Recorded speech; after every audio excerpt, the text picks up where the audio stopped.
Hello, my friends, and welcome back to the Oreaganic podcast. I'm your host, Reagan, and I'm super excited to share this episode with you guys today because we have another guest on the podcast. My friend John Traum from the Mindset Code podcast was kind enough to come join me for a lovely conversation about mindset shifts, life transitions, posting on social media, so many different things. But we had a really fantastic conversation that we are both super excited to share with you. So, without further ado, let's get into the episode. Welcome to the Oreaganic podcast. I'm your host, Reagan, mechanical engineer, lifelong athlete, and recovered overachiever, here to empower you to pursue your highest potential and live freely as your happiest, most organic self. Every week, we'll dive into topics ranging from personal growth, mindset hacks, psychology, and a blend of science and spirituality to give you all the tools you need to stop living on autopilot and start creating a life of freedom, meaning, and fulfillment as your most organic self. If you're ready to become the best version of yourself, then let's plant those seeds and grow.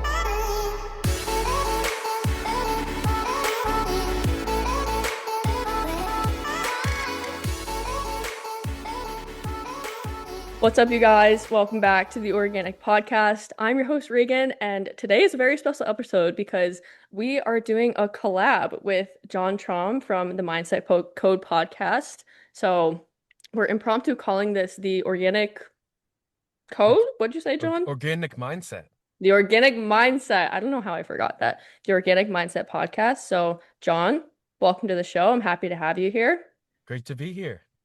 I'm excited. I'm excited for today's episode because I genuinely feel like a lot of people could use, I don't know, just listening into a very down to earth, normal conversation of two, like, I don't want to say normal, but normal people who are just like anyone else listening, but we just decided to start posting on social media and sharing our perspectives and wanting to help people with their mindset or improving their life. And we're very similar in that way with a little bit different of target audiences.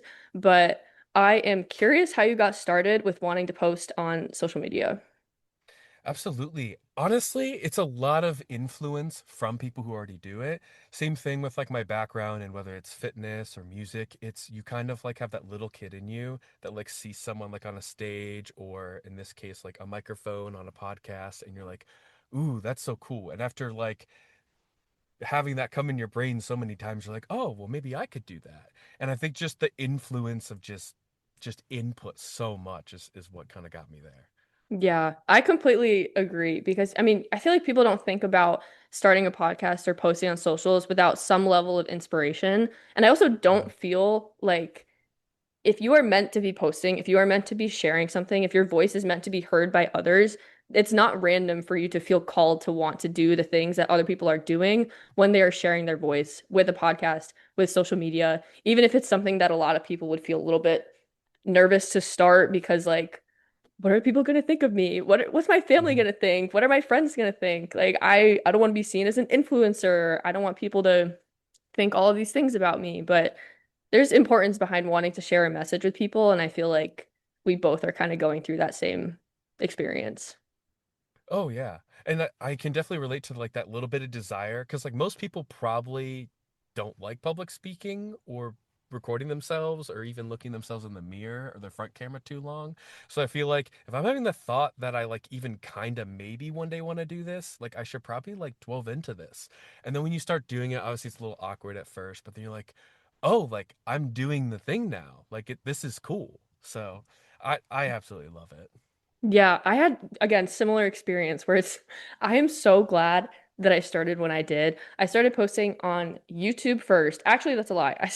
I started posting on public Snapchat stories. That was my first ever Oh boy. social media debut because it was between like graduating college, I had an internship, and then I had like a gap after that where I was switching career fields, so I didn't have a job, and I was like, I was in the period of post-grad despair, and this is where I was like really feeling called to post on social media and talk about the experience of coming out of college and going into the adult world and just being like, what the fuck? Like, why is no one talking about the difference between this?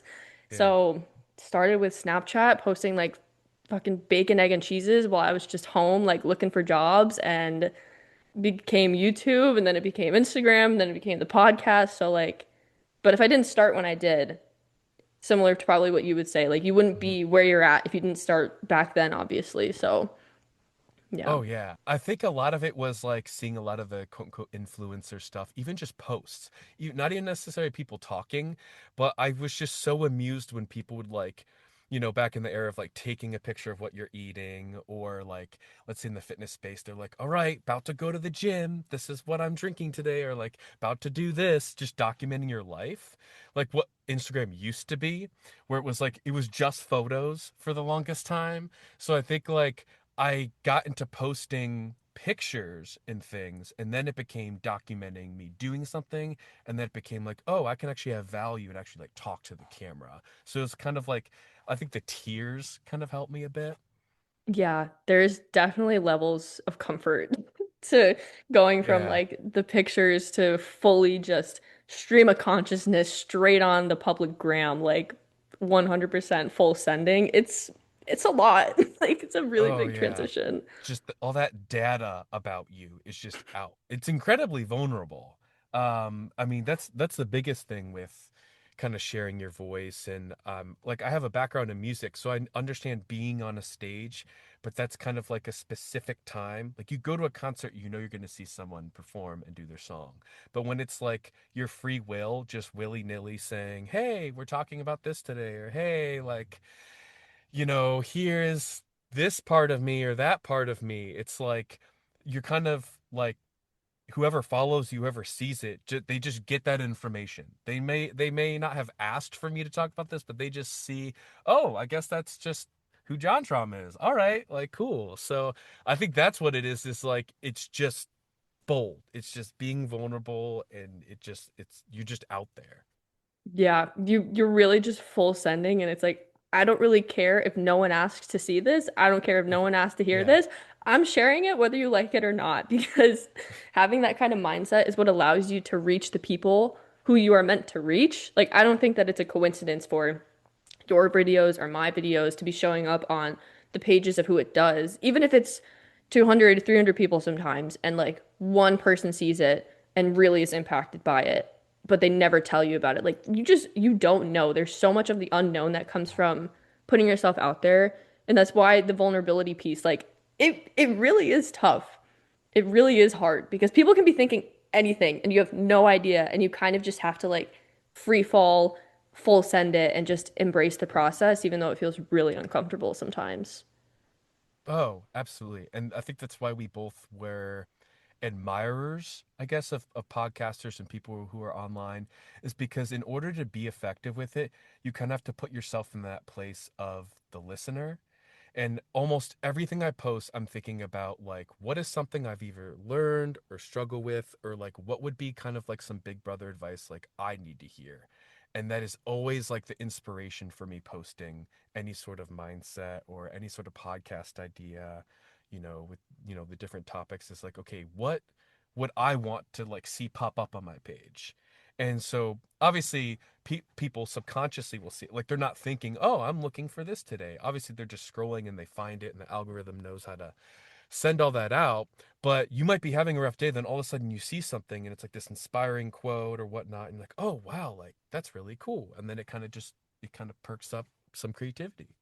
Yeah, it like can completely change the trajectory, of even how you see yourself or life. Just to find like one social media post, which sounds crazy, but it happened to me. Like I very distinctly remember, this is so random, but I was on the bus at college, just like fucking scrolling on Instagram, like a classic Gen Z doom scroller, but I was scrolling and I started to get on the algorithm of personal development, mindset, that kind of world.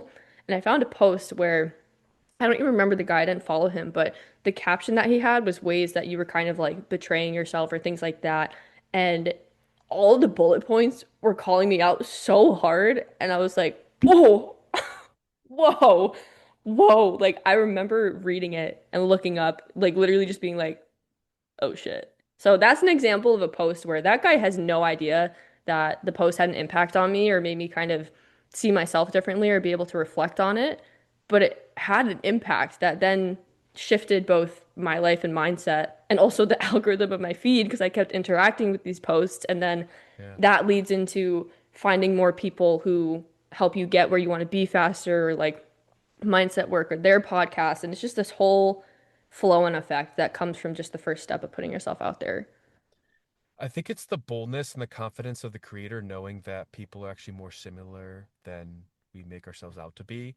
Because they have to realize that what they're saying is likely going to connect with someone. Maybe not everyone, but a handful of people. And so they're like, well, maybe I felt convicted with these points. And they had to realize that and process all that. And they're like, okay, now I'm going to say it to maybe help someone else. And then you take that and you're like, oh man, like I really. I mean, that's happened to me many, many times. Maybe if it's something talking about self sabotage or trying to forgive people, or even just like when you're feeling lazy, just working harder, like that can be very, very convicting. So it's kind of interesting. The creator has to like think, okay, how do I connect with people? This is something I've like kind of lived through or a mindset I've adopted first, and then accurately like sharing that information. It's not like they're stumbling on it as they're saying it with you. So that's kind of interesting. Yeah, a lot of what you just said and also what you said before reminds me of what Michael Smoke, Higher Up Wellness, talks about when it comes to sharing from a place of wanting to help people and impact and like serve rather than being like, what can I get out of it? I want to be an influencer. I want to post on socials. Like, I think neither of us have that kind of mindset where it's any kind of self-serving agenda. It's more, I feel a deep calling to this. Like this feels important. I want to share it. I want to help people. Therefore, I'm going to share it, which I think is funny in a full circle moment, considering that the Higher Up Wellness Challenge is how I like we found each other's accounts, both like doing that challenge a little more impromptu, but you Mhm. posting a lot more, not more consistently. You know what I mean? You've been staying Yeah. up. You've been keeping up with it with Yeah. the 60 seconds. I kind of ended after my 60 days, but being of service is just like the really important underlying common factor, I think. Yeah, Michael Smoke, he was definitely the biggest inspiration for that, especially because, like you said, with your algorithm, I would just see him all the time, all the time. And just, I'd connect like crazy with one, scroll, another one, another one, like the next day, another one. And just like, man, like after kind of learning from him as a virtual mentor, it's like I start like adopting those things and thinking that way. And then, okay, I think of like something he might say. So then that creates like a video idea.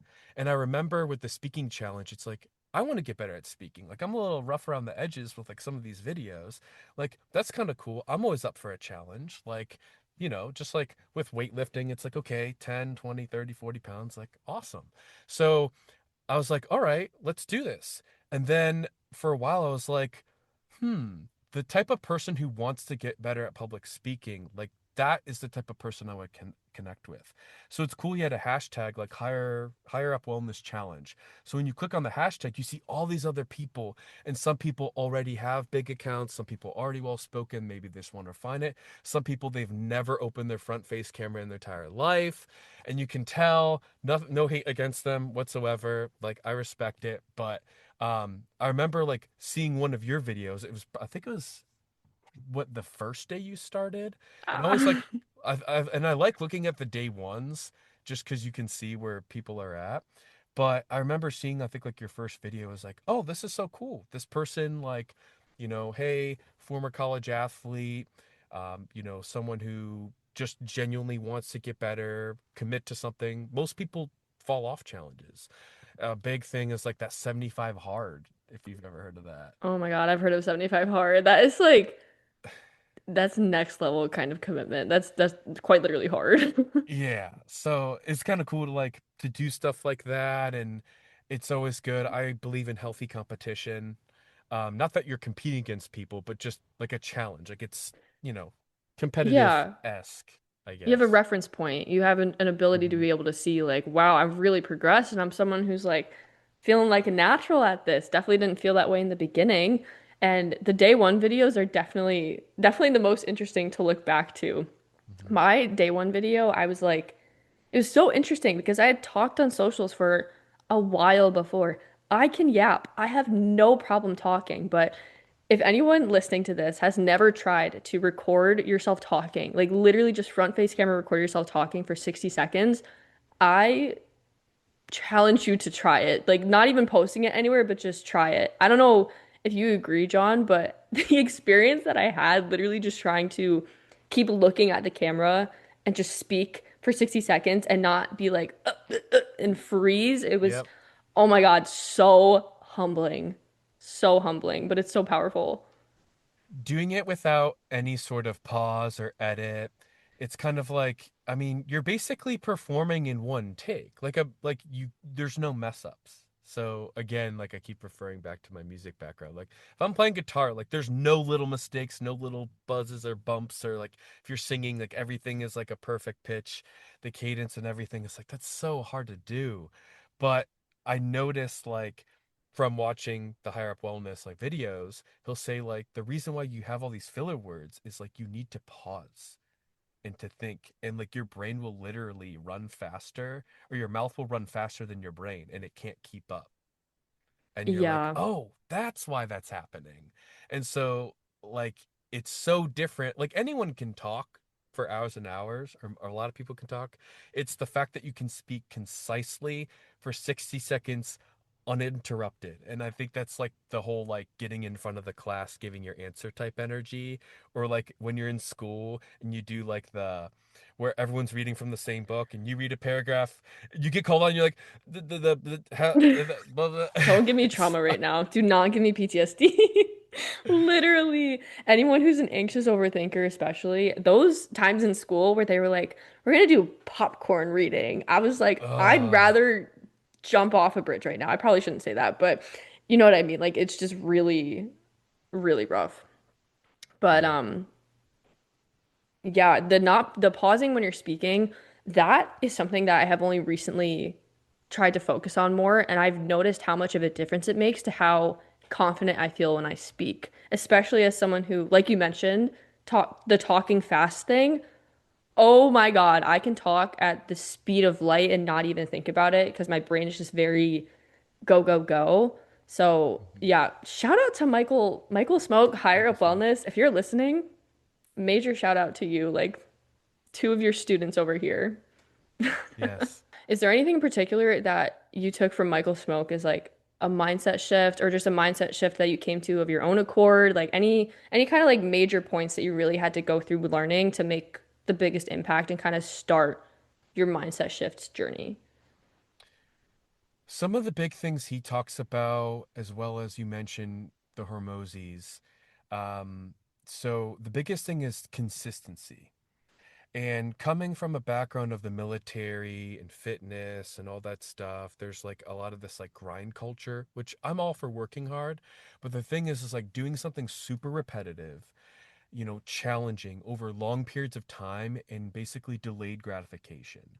That's really the biggest thing, especially kind of going to our first point, sharing your voice online, is his biggest thing he preaches is like, can you post every single day for 6 months straight? And especially doing it with like the 1 minute uninterrupted.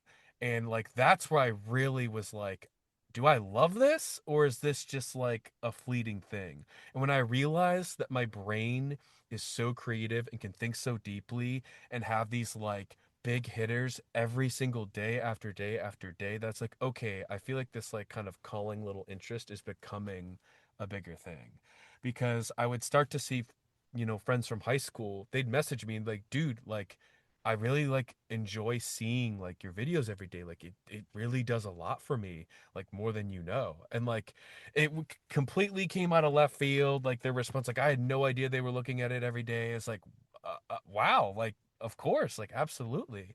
And once you start doing this, you'll like have random moments where you're like, oh my gosh, that would be a great video, or oh my gosh, like you just pull your camera out and you might say something like off the cuff.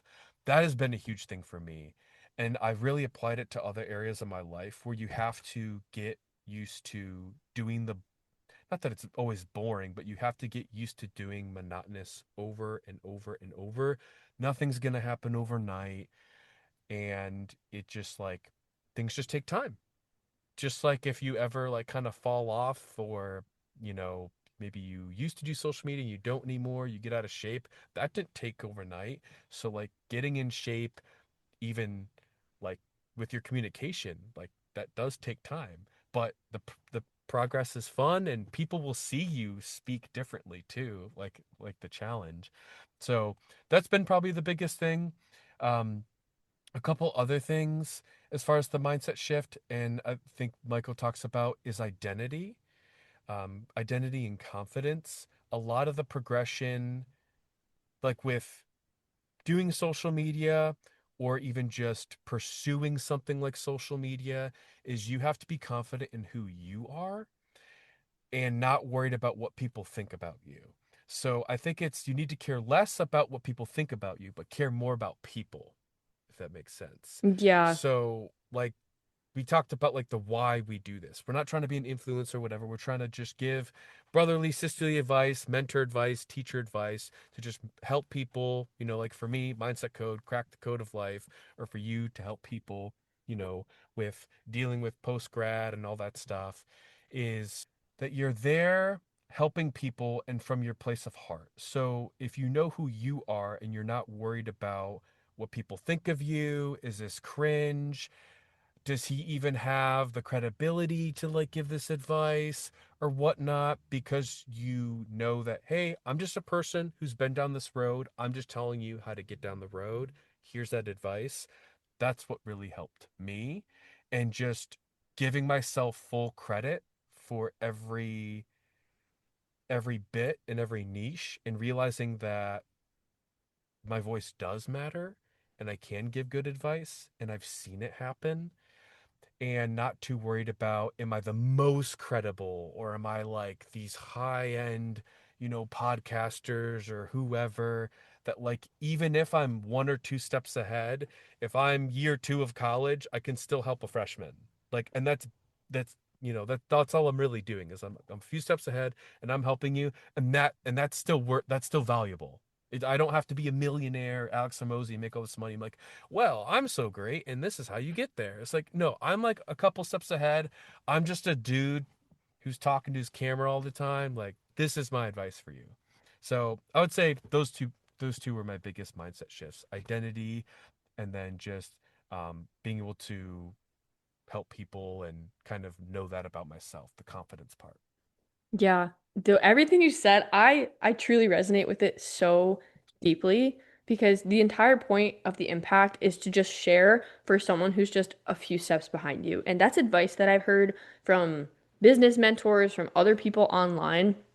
I think what trips a lot of people up, especially if someone's listening and they have a little bit of that feeling of like, I want to share, I have things that could help people, but oh, I don't really know. Am I established enough? And they get into that kind of imposter syndrome. Like, you don't need to have all your shit perfectly figured out. You don't need to be, like you said, Alex Hormozy or have a million followers to have a genuine impact on someone's life. And that kind of mentorship is something that I think societally we just don't have anymore. Like, Mm. thinking back to like the primal days and how our brains are designed and like where we biologically feel most connected to others, living in a kind of tribe setting where we have generations of people all living together and there's like wisdom of the tribe to be passed down to others. It's the same kind of thing, just made to fit into such an industrialized world with social media and connecting to people online. It's like we are all sharing that kind of wisdom, being a few steps ahead, and it's getting to the people that it needs to get to, but we're not like in an actual tribe. You know what I mean? Like I see the Hmm. comparison there between Yeah. the sharing of knowledge, and that's how we progress faster. It's how we get where we want to go sooner. Not like it's a rush, but it just the time and energy saved learning from someone who's already been there, done that, has the advice for you is something that's truly priceless for being able to live life. Like being authentic, being yourself, getting the most out of it. And it's huge. It's huge. So like even if you think that you're a small creator or no one's going to listen or people are going to judge you, it is absolutely worth posting still. 100%. And the judgment thing too. Oh my gosh. Did you have like a really like how intense was like the fear of judgment starting out for you? Because like I have my experience, but I'm curious about yours. I think maybe at this point, so I'm a little bit like older and I think I'm just more confident in myself on and off social media, but I feel like the judgment, like I've dealt with judgment as far as like being myself. Like I think everyone kind of goes through this, like middle school, high school. We start having cliques, everyone's kind of different. And honestly, that was like a very rough time for me. Like school wasn't always super fun until like the very end of like senior year when I knew I was like kind of what I was doing and coming into myself more. So like I was not a very social person and probably and always kind of feared like, oh, don't speak up too much and this and that. But when I did social media, there was kind of that initial like just you just feel exposed, if that makes sense. Hmm. Or for like a while, like I posted like, when I was in prep and doing bodybuilding, like for a while I kind of felt exposed when I'm like posting like a lot of like my physique. Like that's more of a visual exposure. But when I kind of did that for a while, kind of like the progression of like sharing photos and the videos and then you talking, that kind of helped because that's about as exposed as it gets where you're like, hey, I'm like stage lean or like I'm, working out and this is my muscles, this is what my body looks like. And that's something that people can be insecure about, just like public speaking. So I feel like that was kind of a gateway. And then where it's like, hey, like, must be weird. Like, hey, all my clothes are on, my shirt's on, like I can talk to a camera, like, this works. I have something to say. Or maybe you've had like private conversations with people and you're like, oh, this is really good. Or this sounds like something, something I would want to hear or advice I would get. So I think a lot of the judgment probably was more like internal or like, I don't know if it'd be like anxiety.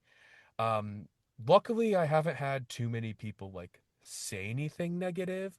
I think sometimes maybe you feel this way. I think the omission of positivity makes you feel like there's judgment. So I think it's not necessarily that everyone is out there being super hateful. And honestly, half those people are probably bots, especially TikTok. That's facts. Yeah. Um, just random, like I've had people just put random stuff that makes no sense. They're just trolling. But anyway, I think for me, it's not that there's active negative judgment. I think it's like, oh, I thought this was really good. It's not getting enough attention or it's not getting the impact I thought it would. Oh my gosh, they clearly must think this or that. It was more so that for me mentally. Yeah, like a personal experience where it's like you kind of make it mean something about yourself and working through that. That's definitely a challenge I've had to go through. But with like back to the most important mindset shifts, I fully agree. Like fearing other people's judgment and kind of overcoming that was probably one of the biggest ones for me because the one thing that helps me really see this differently that I go back to is understanding why people judge others in the first place. Like anytime that we judge other people, what's actually happening is like you judging that part of yourself and you're just being triggered by that person and like not being in like the healthiest state of, I don't know, emotional security or having some kind of trauma from your past, whatever it may be, like any time that someone is putting out negativity towards anyone, it is because they have that negativity within themselves. And that's something that I don't wish to further judge those people for. It's just something that the awareness of it has allowed me to really be like, wow, if someone actually has shit to say about whatever I'm sharing, whatever I'm speaking, it's not because I did anything for them. Like I did nothing to make them mad. It's entirely living in their own world, in Yeah. their own head, and like they can keep their opinion. Like they can think whatever they want of me because I would so much rather be friends with someone who is trying to put themselves out there and do the things that are vulnerable than ever give airtime or energy to people who are like judging others for doing that thing. Like if you judge people just for fun, you are not someone that I want to be close with whatsoever in my life. Like that is not the vibe that I want. So if that's the case, and if I wouldn't take advice from anyone who's judging me like that, like why would I care about what they think and why would I let that stop me from just being who I am? Like that's the Yeah. best way you could be living your life is just being fully authentically who you are, like your most organic self, the whole part of the brand, the Yeah. whole reason why it's called the Organic Podcast. But the fear of judgment is a massive one. I feel like that's something that holds a lot of people back and then will later cause regret like years down the line is what I think about where you'll be older, not even like, in a retirement home or something, but you'll be older and you'll be like, shit, I wish I didn't care so much about what this person said to me. Because what if I started 10 years ago? Or what if Yeah. I started 5 years ago or last year or whatever it is? Like, it's just so worth it to start before giving airtime to other people's thoughts and opinions. Like, that's when you're actually free. Yeah, I think a lot of it with judgment is if you want to get to confidence in the other side of whatever that is, you have to sacrifice letting that judgment take over you. So what I mean by that is like if you're going to let the negativity get to you, believe those things and kind of feed into that, you then miss out on being the person who doesn't care too much about what people think, is confident, is posting and doing all these things and is living this, quote unquote better life that you can't do both. You can't overly worry but then do this. Obviously, we're human and we have weak points, but it's like, hey, like in X years, everyone's gonna pass away. Like, are you really gonna care about that comment that someone said? Or like, hey, like time's gonna pass no matter what. Do you want to go for that job, go for that goal, go for whatever it is and get there? Or kind of hide and worry too much about what's going on, or oh, I'm not qualified enough, or this or that. Like, you have to take that leap. And I think that's not only beneficial for if you want to actually accomplish your goals, but I think like even from a emotional health standpoint, like that'll eat you alive. Like even for the daily person who you don't want to, post on social media, you don't want to, do any of that. Like just to feel better, it will eat you alive if you're thinking constantly like, "Oh my gosh, what does this person think about me?" Like, "Oh no." Like being confident in who you are is one of the biggest, most important things. Yeah, it is such an energy drain. It's like energy vampires to give your time and attention to other people who respectfully are fucking losers for judging people so hard. Like, no offense to them. They have their Projection. own shit to work through. They have their own shit to work through. But if someone like that is going to keep you from being who you are and answering to like whatever calling you may have, if it involves visibility, you are going to regret that. And what a lot of what you were just talking about reminds me of the fact that everything has a cost. Like literally everything has a cost. So it's just, what are you willing to pay? Like either you pay the discomfort of kind of breaking through the block of being scared to be seen or being not wanting to share on social media or whatever it may be. Doesn't have to be social media, but either you pay the cost of doing that thing that scares you and then getting the reward of getting to a place that you didn't realize you'd be able to go to unless you took that leap, or you get the comfort now and then you pay that cost later. And that cost later is usually in the term form of regret, which is something that I never, ever, ever want to feel. And even with people being judgmental or kind of going through struggles with posting on social media, I feel like this is a good segue to talking about kind of finding your own people and growing in your own way and resonating with people who kind of just get it and have the same mindset and have the same goals and ambitions moving forward. So I think that's another point we can talk about of just the process of kind of just evolving and not in this way Mhm. of, oh, I'm better than other people, so I'm outgrowing them. Just natural evolution of life and kind of making different choices and the not consequences, but the results of doing so being uncomfortable. I don't know if you have any particular experience, but I think we both resonate with that. Yeah, absolutely. As far as it kind of all ties in, kind of like how we start with social media, how we kind of got our mindsets. I think with that, and basically a transformation, because obviously we have our natural state and how we were, and then there's some sort of inspiration, motivation, some form of change that happens, and then you are to where you are now, or even where we will be in X months. With that, um, finding your people and the identity. So knowing who you are, but knowing where you also want to be. And I think a lot of change in people has been the inspiration. So when you can be self-aware to identify what parts of yourself you like and don't like and want to change, you then can align with specific values of who you're trying to be more like.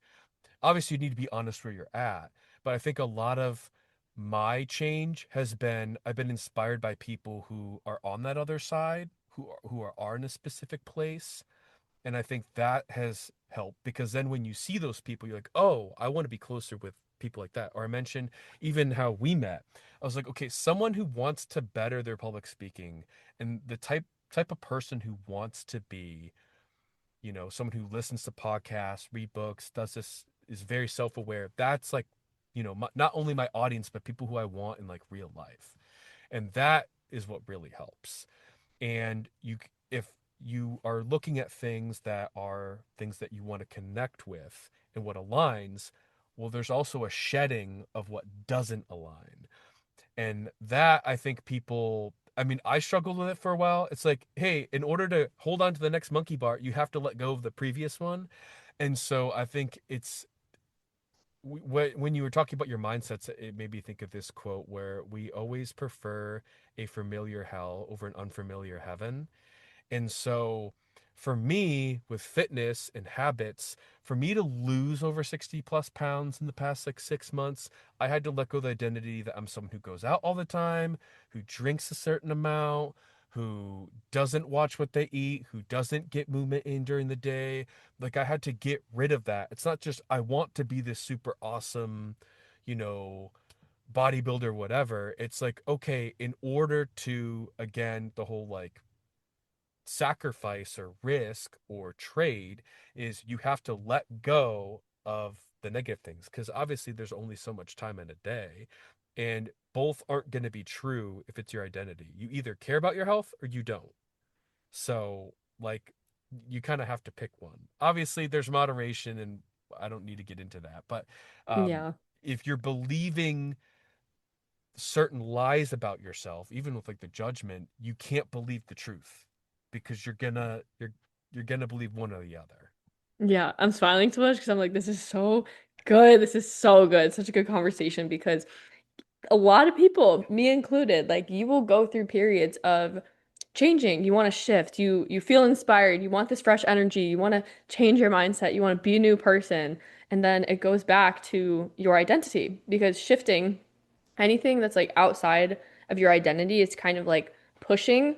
But I feel like when you change your identity itself, is this making sense? Like trying to change things that aren't directly correlated to how you see yourself first aren't going to stick as much as if you actually focus on changing how you see yourself as a person. This is reminding me of Atomic Habits. I don't know if you have read it, but yeah, Yeah. they James Clear talking about that like I'm seeing the circle, with like the three different rings where I forget what the other two are, to be honest, but your identity changing is what comes first.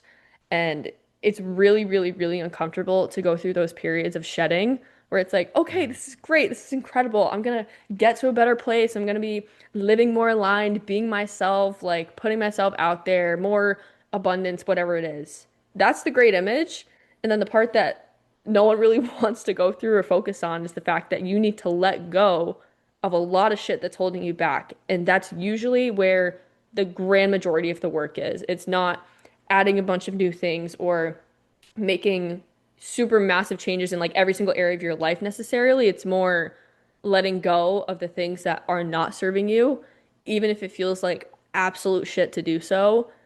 Because, like you said, we all prefer a familiar hell over an unfamiliar heaven because your brain is literally perceiving something that's in the unknown as a threat and a danger that you could die from, which is Oh, ridiculous. Like the way our biology yeah. is programmed is just so, it's just so funny to me to say that, but that's genuinely what's happening. And I feel like Hmm. we don't even get enough education about our brains or our nervous systems and understanding these baselines when it comes to making changes and improving your life and living as you are most authentically. Like no one really seems to be talking about this unless you get lucky enough to see this on your For You page and get put on all the mindset stuff. And I think it's really impactful when that happens. But when I think of like the average person on like not even in America, just in the world, like I feel like there is a massive gap in education about how our brains work and navigating these transition periods that so many more people could benefit from to be living better lives. It's just crazy. Oh, absolutely. I think we need to be honest about where we're at, but where we want to be. And that I think a lot of people don't talk about, kind of like you said, the shedding, where like yes this is uncomfortable, but this is the process of how you get there. Like, lifting weights, it's like yes, you'll be sore and there's pain, but that's how you get stronger. Or it's kind of like you wish you had your like a parent or a big brother or big sister kind of say like, hey, like this is gonna be hard, but this is how you get to the other side. And like, I think a lot of the times we see people who are living that change, and you don't see all the work. I mean, even like, you see people who are rich, but you don't see all the countless hours that they put in. And so it's easy to kind of be like, oh, well, they look happy and, good for them and blah blah blah blah blah. But you're like, well, they were at one point poor or broke and had to like figure it out and like learn these things and, probably swallowed a lot of tough pills, metaphorically, and like, things like that. And I think people just, I do think you need to give yourself a lot of grace. Be persistent and disciplined, but give yourself grace in that phase of changing. And just kind of like when you change your body, there's soreness or like even puberty, growing pains. Like your body's literally changing. Just you're gonna have that emotional, I guess, dissonance for a little bit while. Or even your brain, like, hey, I know I'm so used to doing this thing, but I need to like consciously like push through to like make that new habit. And then once you're there, I think we see the results of doing that for a while in people, but we don't talk about like that, like in between hard stuff.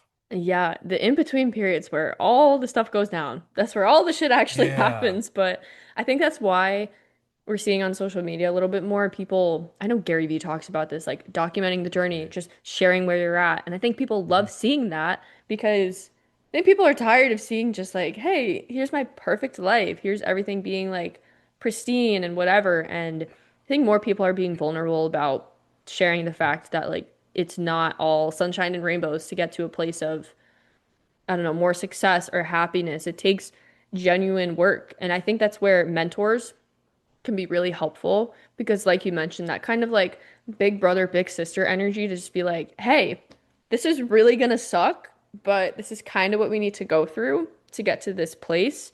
And it's like, I feel like it's not even like the whole time that you're changing. It's just the beginning, especially where there's more friction and you kind of need to like overcome that to actually get going, where you're not seeing results yet, or you don't know if Right. something's working for sure, or like you're reprogramming your brain, your neural pathways are forming, and you again are kind of just in the dark. When you have someone else in your corner, whether it's a paid mentor or just someone on social media, but you have someone else in your corner being like, hey, you can do this, I promise, just keep going.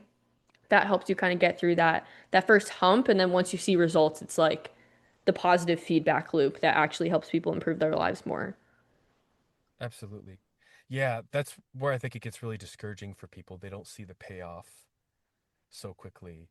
And that's why I like kind of, you know, mentors, or for me, like having like a bodybuilding coach. It's like, hey, you're gonna feel these things, or like it might be this way, or like like you can know what you're doing is good, getting your steps in, being healthy, eating good food, doing what you need to do. Or let's say like the speaking challenge. Hey, I know this feels weird, like trying to record again or do whatever, but it's like I know this is good, and if I stick to it. But I think a lot of people, they might be isolated, and they don't have people who also do it or support themselves. And so they're like, okay, like they don't have that voice of reason to be like, hey, like I know this is hard, but keep going. They just feel that it's hard. They feel that like who their natural state and then where they want to be, they keep feeling that pull, so they don't ever push through. And I think that's why like it's more common to fall off than to like keep having success. That's why everyone loves a success story or transformation or like the process, is because it's so like literally natural to quit. Like, if you're holding your breath underwater, it's natural for you to eventually just like go up for air. But if it's like, hey, like this is for like a time thing, you knew that, and you knew, hey, just hold for 2 minutes, like you could do it because you know that mentally. But I think people, they just don't know that, like, hey, like, you're so close. Like, you don't swim halfway, then swim back. Like, come on, like, just keep going. Mm-hmm. Just keep going. That's the most important part. I think that was something else you mentioned for like a key mindset shift was the consistency, because that Mm-hmm. is what brings the results, like the small, mundane things. And it's so easy to hear that from 100 million thousand people who post on social media or all the books or Atomic Habits. Like it's so easy to kind of just hear the advice of like, you just got to keep going, small steps. But like you said, it's natural for us to revert back to what's comfortable. Like it's literally Mm-hmm. our brains keeping us safe, like on a biological, very primal subconscious level. So I think that we as a society in general can be a little bit easier on ourselves when it comes to being super like negative about the fact of like, oh, why can't I change? Why can't I just make this work? Like there is genuine friction involved that is rooted in your nervous system, your brain, your biology, and also if you don't see someone and you don't have someone in your corner to, like you said, kind of get you through those points where it's like, no, just hold, keep going. It's not going to be forever. If you don't Mm-hmm. have that kind of support system, it does make it harder to fully internally source that kind of conviction.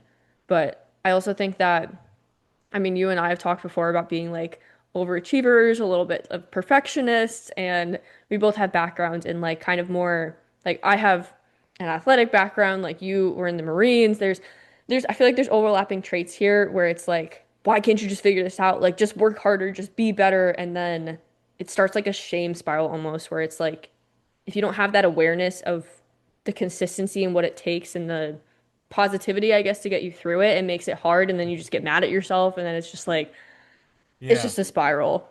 because the fuel starts to become shame or fear and not love or dedication or inspiration.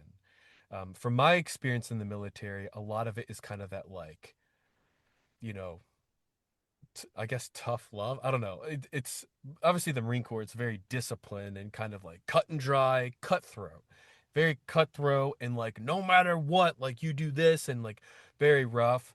And I think in certain circumstances, like, yes, and obviously, being a part of the armed forces, it's obviously you're training for something very different than the civilian world, because obviously, what's the point? You're training for combat, and combat is completely unforgiving.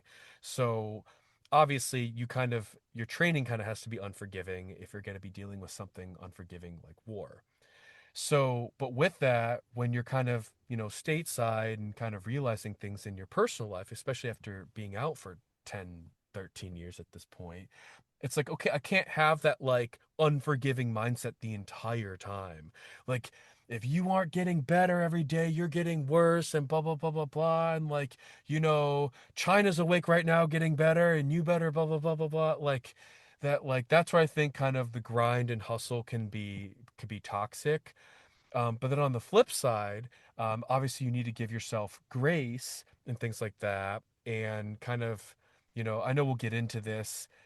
You have your masculine energy and your feminine energy. You kind of have to have that, like, almost you think about your mom when you were young, like, hey, like, no, it's okay. Like, get something to eat, take care of yourself. You do need a bit of that, but you can't have so much of that coddling, which I think male or female, that's where 90% of people are. They just want to feel better. Or like they start to do something and they want to feel better. And like they are literally tapping into that comfort way too much. Both can be bad and toxic, and there's repercussions.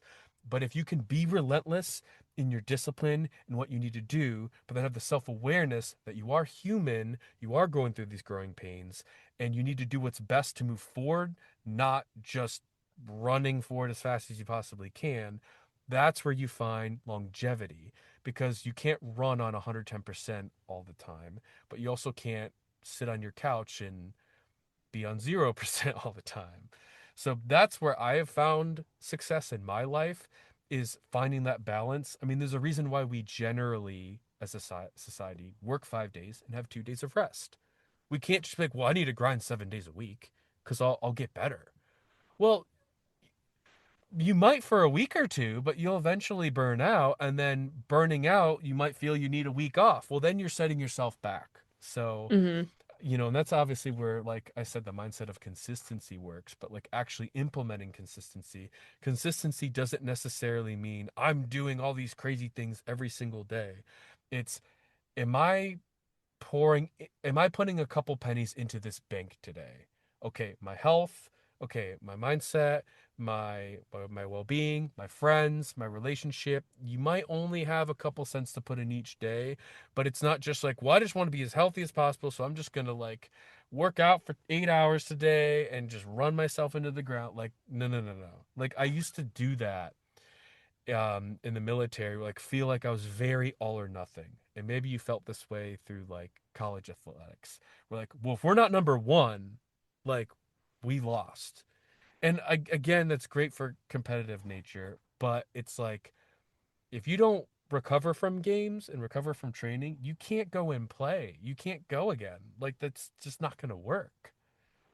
Yeah, no, this is so good. I love this conversation because finding balance is like the underlying key. And I know that sounds so cheesy, maybe, because everyone's going to say you need to have balance in life, you need to balance everything. But actually implementing that and understanding what that consists of is a very different story. And it's something that I still actively work on with myself. Like, I have absolutely made progress with the kind of overachiever perfectionism mindset. Like I was very, very involved with like being good in school, being good at sports, being good at all my extracurriculars, like being very high achieving and applying that to all areas of my life. And that's kind of where I got the mindset of like having to be perfect and doing things all the time and making sure that I am being presented as someone who's like got all my shit together and just living up to these expectations for myself that we're not the same for sure as like, training in the military. Like I know it's a very like hardcore kind of thing, but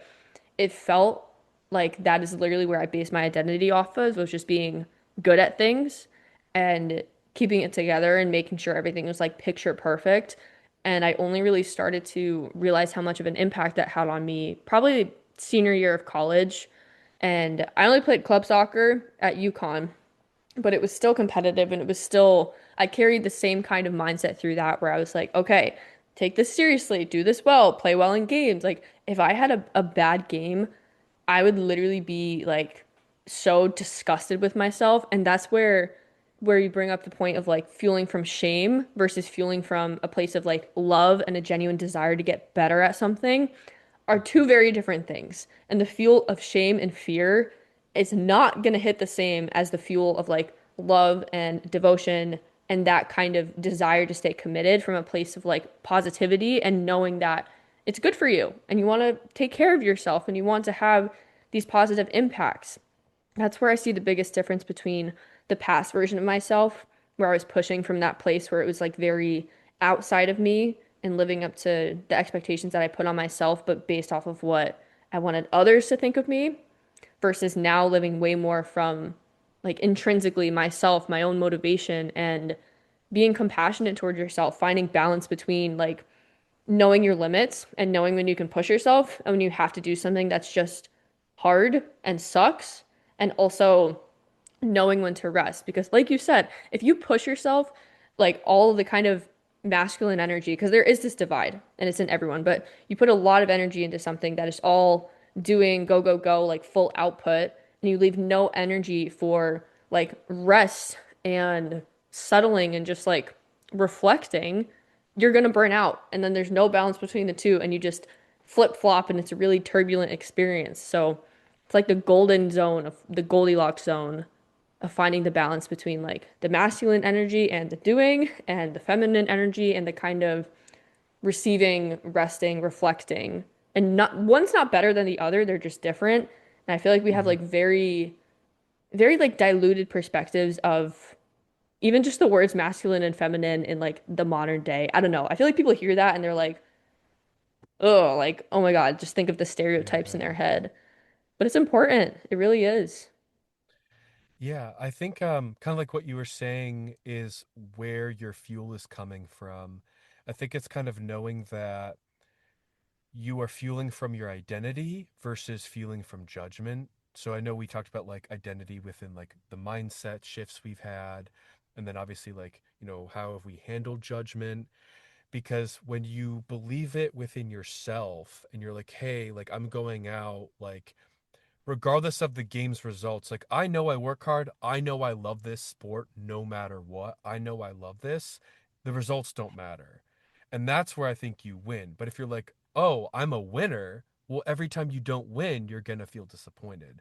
But you can work hard and not win, you can work hard and win. So if you're putting your identity in things that like won't change or things that you are in control of, that's obviously going to help you. Yeah. As far as the masculine and feminine energy, I think, yeah, I think the connotation's just weird. I think it kind of happened like ever since 2020. I think because masculine and feminine, like the connotations kind of loosely tied with like gender and this and that and orientation, which I think in more recent years has become more of like, I don't know if like touchy subject is the right word, but I guess just more either people are about it or it's like a weird subject and it becomes political and social and issues and not. And I think it just kind of taking all that noise out and just realizing that, okay, if every human has both of these, like every human, biologically has testosterone and estrogen. That's not like it's not like, oh, well, I'm a guy, I want my testosterone super, super high. It's like, well, there are health side effects if it's too high or if your estrogen's too low. And same thing with females. Like you can, gain a lot of water weight and certain things. Like obviously when women go through their cycles, like your hormones are changing. Like, and that's very important. So, but obviously from more of a not necessarily hormonal but more of even like an emotional part, like we said, with like the masculine of working hard, the feminine of kind of more of the care. I think right now, I think in more recent years, I think especially the older generation looking to the newer generation seems way too feminine, and we don't have that old school grip that like back like our grandfathers, like World War II era type men. And so you're having people like our dads, our grandparents saying, oh, everyone's so soft and blah, blah, blah, blah, blah. Now, that era, I think, was probably overly masculine because we didn't have all the knowledge of like our emotions and self awareness, and therapy probably wasn't even a thing really then. Um, and working on yourself and self improvement. We didn't obviously have like mindset podcasts and things like that. So then you have people who, the younger generation guys who are like, man, this world's hard.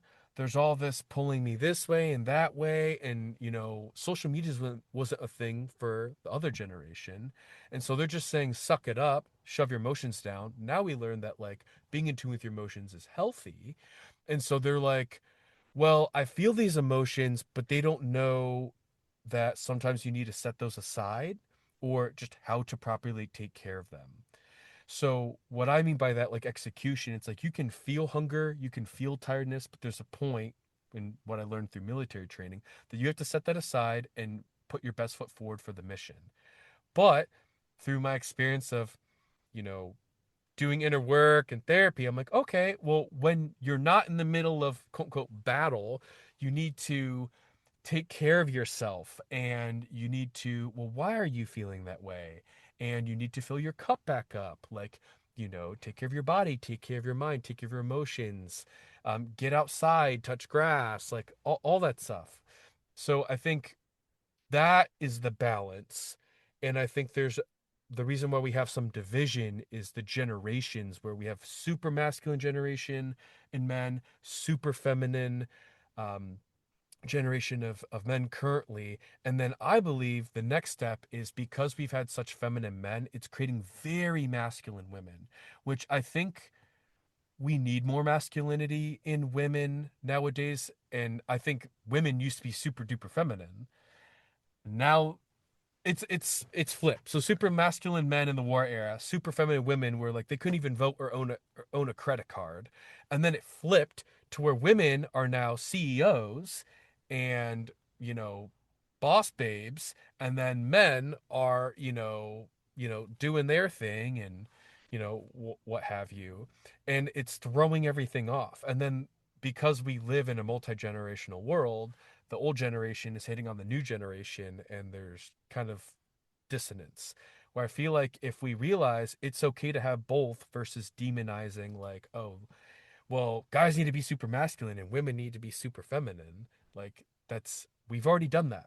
We've already done that. And in certain things it can work, but if the flip side, if that didn't truly work and the flip side of it isn't working, well, that tells me that, like, we need to be in the middle. I don't know. The same thing goes for politics. Obviously, we don't have to get into that, but it's like when you have extremes of something, it doesn't work.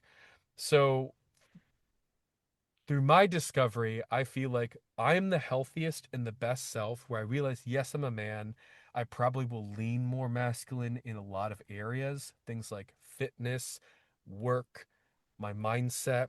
But as far as like being a good friend, being, let's say if I was in a relationship, being a good partner, my creative side, that's very feminine. I feel like I can't shoo that away. And that's still just like it's part of me hormonally, like that has to be part of my mindset, my emotions. Like I've kind of lived both. Like when I was in the military, is obviously very masculine, and when I got out, I wanted like nothing to do with it for a couple years, and I got like kind of to the other way. But I feel like now, with knowing how to balance that stuff, was when like there's like like great harmony. Yeah. Oh, this is so good. I keep saying that, but that's so good because I feel like I just sounded like a mom being like, that's so good. But seriously, I love this conversation because, oh, feminine and masculine energy. I'm not gonna lie, starting out getting into like personal development mindset, learning more about this world, the first person I found was this woman called Monica Yates. Monica, if you ever listen to her, she's very outspoken, like fiery kind of like she's gonna say something is probably gonna trigger you, but it's the truth. And something she talks heavily about is feminine and masculine energy, and especially with women today. That perspective of the generations going from like too masculine to kind of too feminine, being a little soft, I think that's real. No offense, but generally speaking, just how it is, I think that is real. Mhm. And like you said, the balance is to be found in the middle and understanding, like, generally speaking, where we feel the happiest and the most fulfillment is being aligned with like our natural kind of polarity. But this is something Monica talks about a lot because that doesn't mean like women stay home, men go work. Like women can be CEOs and still feel like feminine and feel cared for in their relationship, and men can be, kind of flip situation. Like they can be taking care of a home but still feel very masculine and like leading the relationship. Like there's balance to be had in everything. And I do think that this gets to be a touchy subject for people because we make it mean something that it's not, or we have definitions of like Yeah. toxic masculinity, or we base our judgments off of our own personal experiences. And if you've had repeated experiences that were not good and you've, I don't know, like for an example of dating, like you find a bunch of men who are just like treating you like shit, and then you're like, oh my God, all men suck. I hate men. And then that shapes your whole outview of the world. Like that's Mhm. not healthy for you or anyone else or a whole society when it comes to actually living in balance and having meaningful, fulfilling relationships with ourselves and also with other people. But people get so touchy about it. And the same exact thing with politics too, where it's like anything that is too extreme and you get like, if you involve so much of your own energy in something that is like some kind of system outside of you where you're like super, super, super extreme about it, like that's not healthy. And it's also not realistic. I hate the kind of absolutism mindsets, like what I just said of, oh my God, all men suck. I hate all men. Like that's not true. But when you tell yourself that, your brain, you're actively programming like your reticular activating system to be looking for more evidence to prove what you believe. So if you believe like, oh my God, I had bad experiences with guys, like all men suck, I hate them, like toxic masculinity, the only thing your brain's going to be looking for is, okay, where are more experiences that affirm that belief? And you don't see the guys who are good or people who are positive or like those kind of experiences that disprove that belief. I feel like that is just, that can be applied to politics, it can be applied to the masculine feminine energy, it can be applied to literally everything of just like setting our baseline programs to be looking for that negativity and having these perspectives that aren't necessarily in line with feeling truly balanced and healthy and taking aspects of both and having the awareness of what both femininity and masculinity actually mean. Because, like you said, it's in everyone. It's also in like every living thing in nature, with context. I'm sure there's different things, but genuinely everything has like a masculine and a feminine energy to it. Like that's just the way our world works. It's just the way that like creation is and nature is. So to stray away from that or just say like, I don't know, absolutism opinions about it, it's not healthy. It's not healthy. And I think when you see or you think those absolutes with things, it's like you have a specific lens of glasses on to where, like you said, you're looking for those reasons that prove your point. Oh, men are trash. But then you also have earplugs in to where you can't hear any of the wisdom of good men. So it's like, from my experience as a guy, when I see women who are like, oh, all men are trash, this guy, blah, blah, blah, my ex, blah, blah, blah, blah, blah, who very outspokenly complain generally are single because they just keep believing that, oh, men are trash. And like, in a weird way, if you don't change, okay, in a more mature way, what do those men have in common? What is something I need to look out for? What might be a red flag? I need to change how I'm dating. If you're saying all men are trash, you're just telling on yourself that you date men that aren't compatible with you. And it's, yes, that they have problems, but the problem is you keep doing the same thing over and over. That's not helping you. For me and my experience with dating, it's like, okay, this didn't work out. Okay, but what in me thought that that was okay at some point in time? Because obviously you like the person, you started dating them, it went on for X months or years even, and you're like, okay, at some point I thought that this was like my value or whatever, like this was like a good thing to keep going. And again, same thing, tying it back to identity. It's like, okay, well, I must be missing something of who, what I need or who I am if I'm allowing this to happen, And I think, I mean, even the other way, so like if I then take that information, I'm like, okay, well, that doesn't align with me. What does align with me is someone who is supportive, who is more emotionally considerate, who complements my masculine and feminine energy, and that's balance. Well, then you're taking the glasses off and taking the earplugs out, and you can finally see. And then you have a mature mindset of, okay, not everyone, you're not blindly trusting, oh, everyone just has my heart's best interest, but you're not everyone's trash. You're having that, you're being realistic of like, oh, it is very uncommon for someone to be compatible with me and to have what I'm looking for, but it's not non-existent. You So, open your brain yeah, to the possibility of it. Yeah.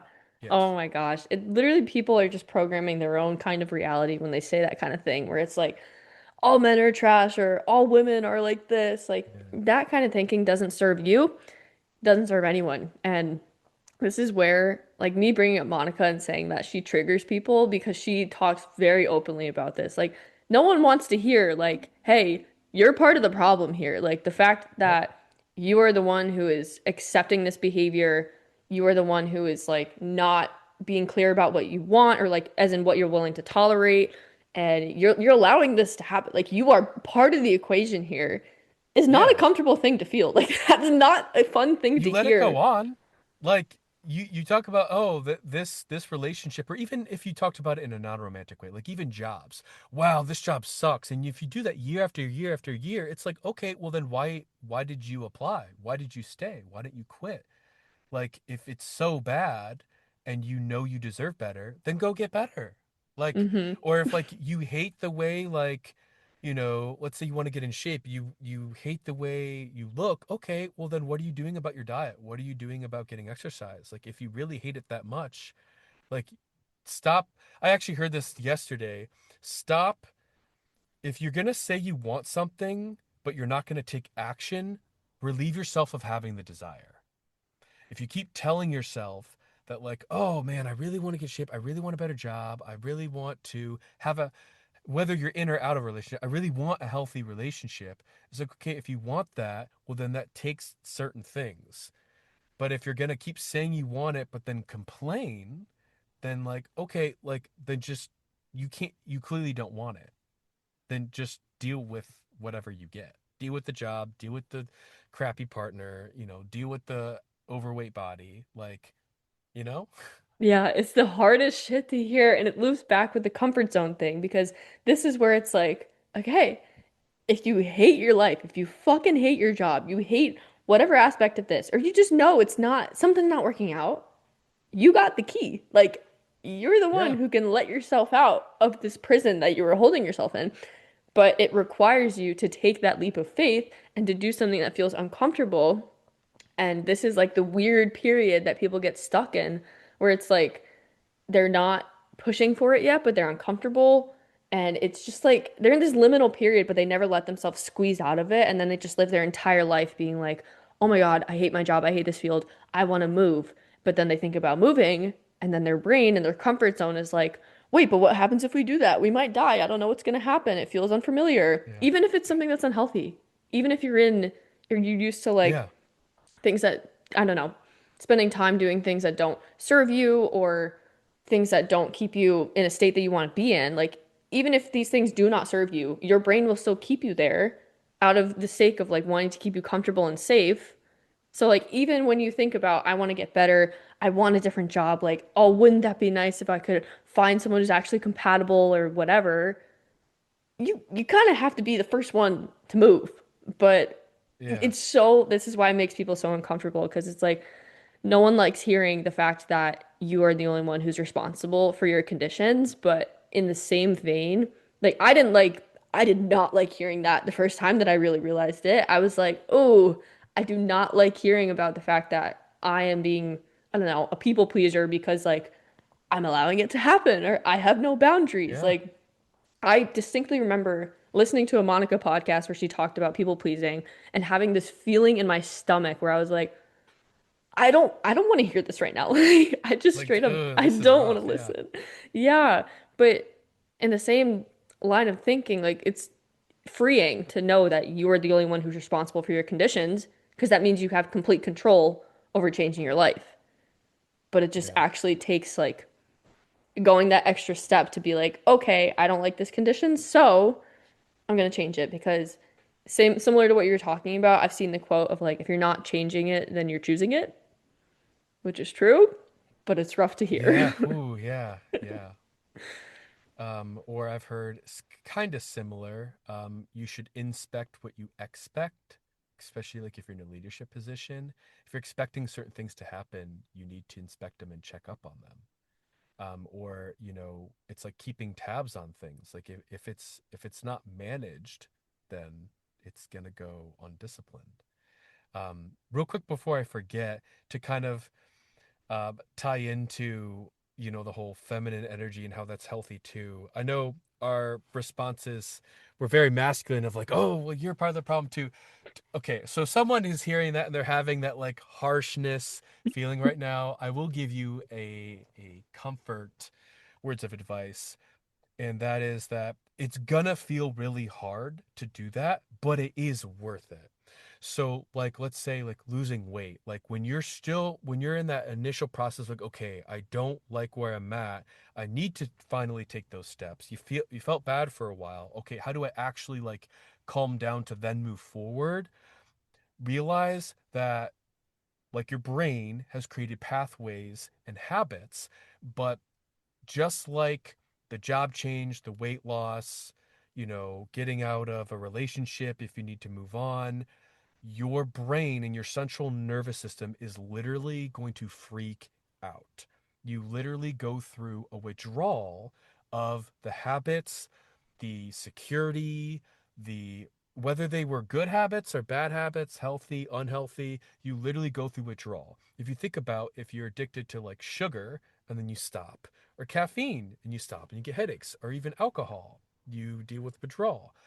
If you're in a relationship and then you're no longer texting that person all the time or this or that or whatever, you do feel all those emotions of missing the person. You will feel that, and it's okay. And let yourself just like detox.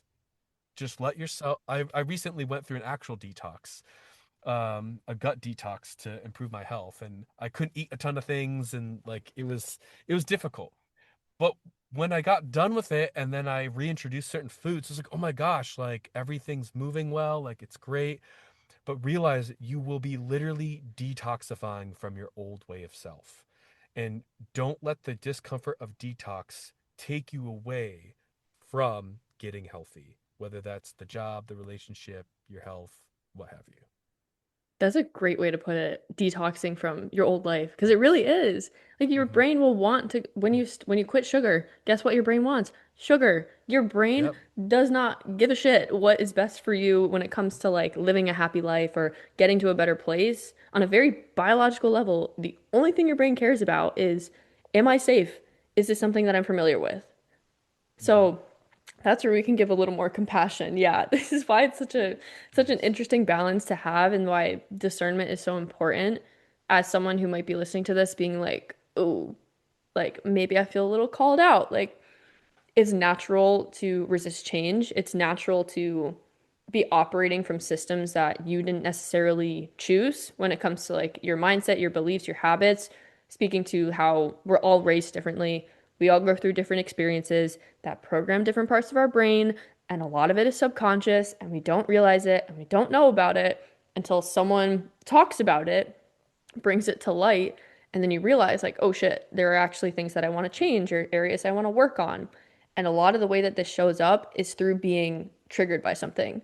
So as uncomfortable as it can feel to be triggered, like it is a gift in that it's a doorway to you being able to grow more and overall get to a place that is better for you, which is the more like compassionate way of saying that the change is going to feel really hard, but it really is worth it and it's necessary. Like the detox period is necessary. As much as it's gonna freaking suck, you will get to a place where you are better than where you were before when you actually allow yourself to keep going through it and kind of have the masculine energy of pushing through it, but also caring for yourself at the same time. It's such a dance. Yeah. It really is. I think what is good is like for me, I think maybe if you're struggling with something, I think sometimes maybe leaning a little bit more masculine of at least getting the discipline and fundamentals down to get at least momentum. And then if you've had some success and momentum, I think that's where it's kind of okay to like be a little bit gracious to yourself. To give an example, sometimes you might be in a dieting phase, but you might have like a refeed day where like you get a little bit more calories. You're not going to fall off, but it's kind of like a hey, like, or you take a rest day, something like that. For me, when I was initially trying to change, I was a little bit more tough on myself because it's like, well, you've been living not tough for so long. Hey buddy, we need to get the ball rolling. But then when it's like, hey man, like you've done this for 30 days, like that's great. That's where I think you can kind of, help yourself out a little bit more, or, stop and smell the roses every once in a while. Like check in with yourself every week.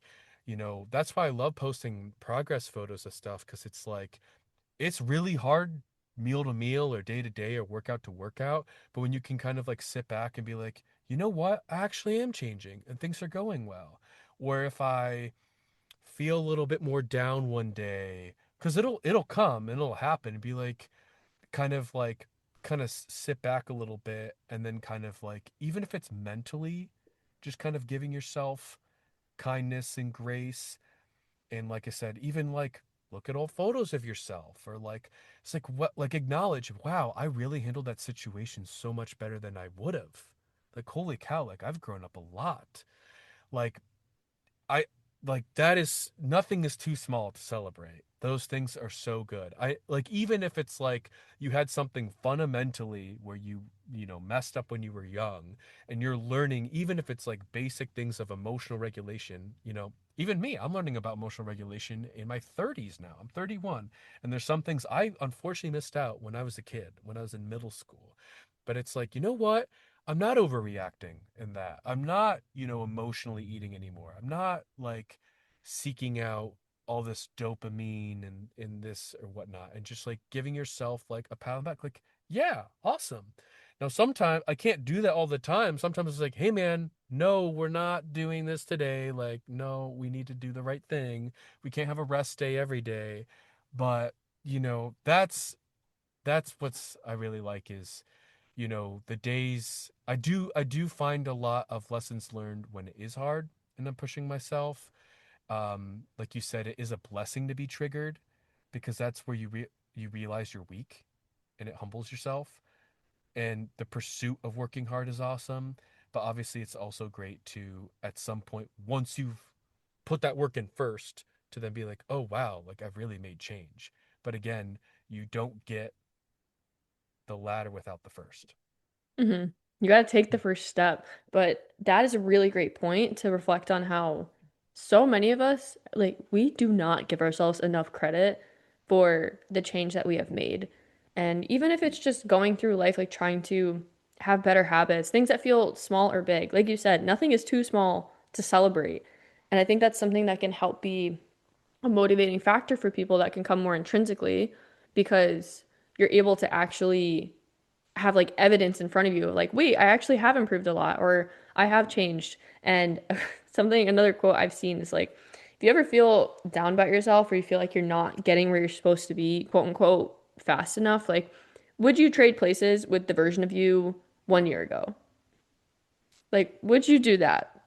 I would guess probably not. I mean, depending on your situation, I don't know, maybe, but so many of us have progressed and changed and grown a lot more than we give ourselves credit for. And I feel like when we actually give ourselves the space to see that, it helps us have more compassion, which gives us more of that intrinsic loving motivation to keep going forward and keep changing and like be realistic and kind to yourself and understand that you are human, but also build the self-trust of being able to live up to your word and have that kind of discipline and be able to actually follow up with what you told yourself you were going to do. And then building that self-trust is what allows you to strengthen that internal muscle, which then allows you to continue changing and progressing and get to a better life. So it's all connected. Yes. I mean, and if you can do this for yourself, that helps you support people in also doing it because it's kind of like the saying, hurt people. People who have forgiven forgive a lot easier. So if you've gone through a transformation or a change, you can kind of see that process. I can think of a person in my life where, maybe they haven't had as much of a transformation or maybe they're not, economically in the same position as me, but it's like I can see like my old self in them.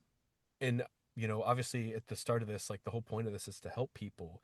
You can kind of see that and you can truly see if there's an actual desire. Maybe they're just not like actually at the other point yet, but that's where it really is rewarding. It's like obviously it's awesome to change so that you could be happy, healthier, better life, but when you can actually help other people too and see it, and then that's where kind of like cultivating that culture of people around you, then you're kind of part of it is keeping people accountable, but also being loving and caring. That's where it's like, okay, then you can, influence a family member or a friend. And it's not just like, well, look at me, I've changed my life. But I really like where I can kind of take what I learned and pass it on. And I'm able to see certain things in other people because I've seen it in myself. And I think when people don't see things going on in your life and they kind of disregard things, well, that's kind of telling that they probably don't take care of themselves very much. You know, Kind of going back to the relationship thing, if certain things like taking care of yourself and being aware of your emotions, if they're not aware of yours, they probably aren't very self aware. So the more you can better yourself, the more you can actually help better other people.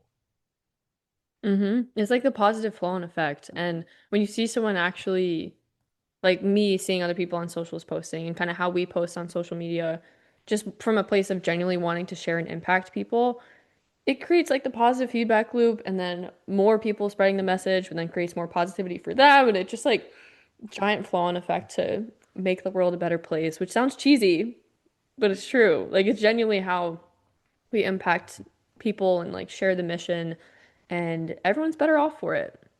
So it's definitely a process, definitely not something that is a an easy thing to navigate when it comes to being honest with yourself and reflecting on the conditions that you currently accept in your life and how you see yourself and your identity and what you think you want to improve or change or who you want to be and kind of self-actualizing. Like it definitely takes a level of a spark, almost like an enzyme to get you to grow to that point where you're like taking the action to get to a better spot.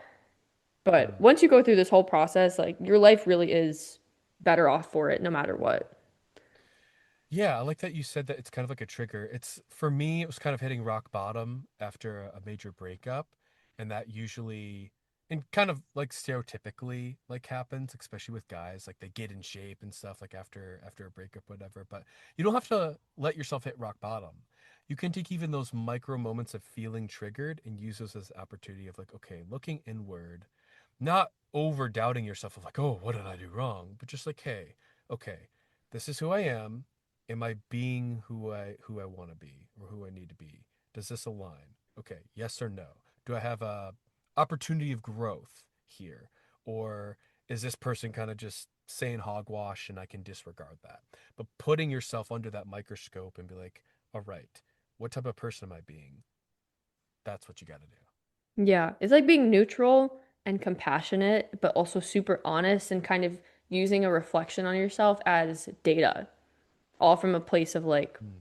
wanting to help yourself from a loving place, not in like a, oh my God, my life is so shit. I have so much to work on. Like, oh my God, I'm a dumpster fire and I need to completely revamp my whole life. Like, it can be, you do not have to hit rock bottom just to want to make change in your life and to just I don't know, be a better version of yourself, whatever that looks like for you. So I feel Yeah. like we definitely hit a lot of topics that could help a lot of people navigating a transition period in particular.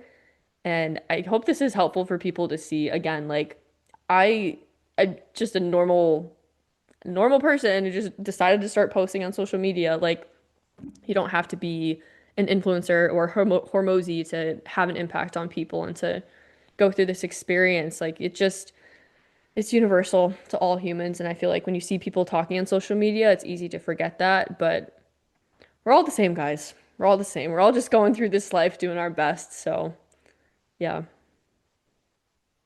All right. Well, it was a pleasure spending the time talking about all these topics with you. Like I said, I agree. I think it was very, very beneficial for people. Um, it was very nice to kind of just kind of get everything out and a lot of these ideas I've been thinking about for a long time and being able to kind of have like a long form to discuss, especially with another like-minded person. If you have gotten anything out of this, please let either of us know. If you feel someone could benefit from this, please share it. And I really encourage you, if maybe you want to become a podcaster, like to do it, to go for it, just get your feet wet, or whatever it is. Maybe it's not podcasting. Maybe it's if you need to jump jobs or jump a situation or whatnot. But like, um, my last bit of words of wisdom is it might feel uncomfortable, but it's either going to be uncomfortable staying where you're at or it's going to be uncomfortable moving. So pick which one you want to deal with. Choose your hard. Choose your Seriously, though, hard. guys. Seriously. But for real, yeah, take the leap, guys. Full send. I've said that 80 times, and maybe I sound like Gen Z saying that, but seriously, you really just gotta send it sometimes. Say YOLO and not give a flying fuck what anyone else has to say about it. And I promise you, you'll be a million times better off. So I echo everything you said about I don't know, hoping this helped people, sharing it if it feels impactful for you. Let us know. DM us, guys. I don't know about you, John, but every time in my episodes, I'm like, guys, talk to me. Like, y'all Yeah. can DM me. Y'all can, I will yap. I will talk. Like, if you want any, I don't know, advice, perspective, whatever, like, I love connecting with people. I mean, clearly, like we're an example of Mhm. that. And yeah, I just love to grow our communities in this way and just find other like-minded people. So thank you so much for coming on the podcast. I think we cracked the code, the Yeah. the organic Yeah. mindset code. We have cracked it. So this has been great. Thank you so much. Yeah, I don't know All how right. else to end the episodes. I'm literally just like, okay, thanks. All right. See you guys. See you guys. All right, you guys, I think I'm still adapting to how to smoothly close off an episode, but I really hope that you guys loved this guest episode. I hope that you guys listened the whole way through because we really did touch on so many good topics, so many things that have been truly so impactful for me, working through like the best advice that I could give just based on my personal experiences, and John did the same thing. I'm sure this will probably not be the first collab in all of the time that this podcast exists, as well as his, but I'm super excited that it's finally out into the world. If you're interested in connecting with us on social media and listening to John's podcast, The Mindset Code, the links are in the description below. I really hope that you guys got something out of today's episode because I really loved recording it, and I'm just really happy to finally put it out there. So with that said, go be your most organic selves, and I will see you in the next one.